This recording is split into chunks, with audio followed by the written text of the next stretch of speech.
The MPC noted that currently the macroeconomic parameters of inflation and growth are well balanced. Headline inflation is on a downward trajectory, though its pace has been slow and uneven. Going forward, the moderation in headline inflation is expected to reverse in September and likely to remain elevated in the near term due to adverse base effects, among other factors. Food inflation pressures could see some easing later in the financial year on the back of strong Kharif sowing, adequate buffer stocks, and good soil moisture conditions, which are conducive for Rabi sowing. Adverse weather events continue to pose contingent risks to food inflation. Core inflation, on the other hand, appears to have bottomed out. Fuel component of the CPI remains in contraction. Domestic growth has sustained its momentum with private consumption and investment growing in tandem. Resilient growth gives us the space to focus on inflation so as to enable its durable descent to the 4% target. In these circumstances, the MPC decided to remain watchful of the evolving outlook in the coming months.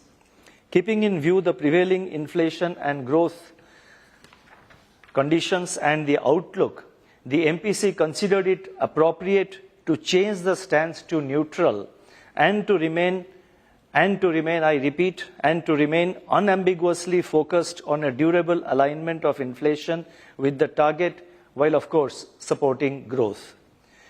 I would now turn to an assessment of the growth and inflation situation. First, let me talk in brief about the global growth conditions. The global economy has remained resilient since the last meeting of the MPC in August.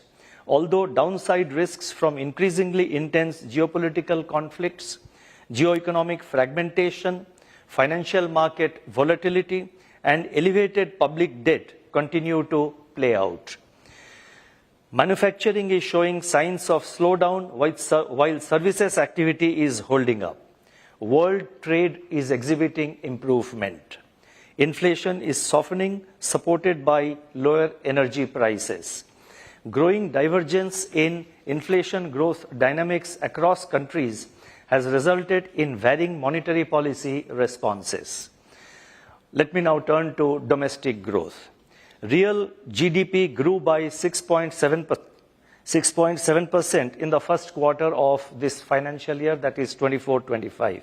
And this was led by a revival in private consumption and improvement in investment.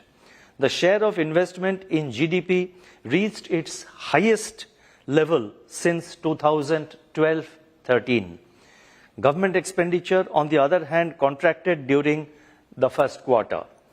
On the supply side, gross value added, that is GVA, expanded by 6.8%, surpassing the GDP growth, aided by strong industrial and services sector activities.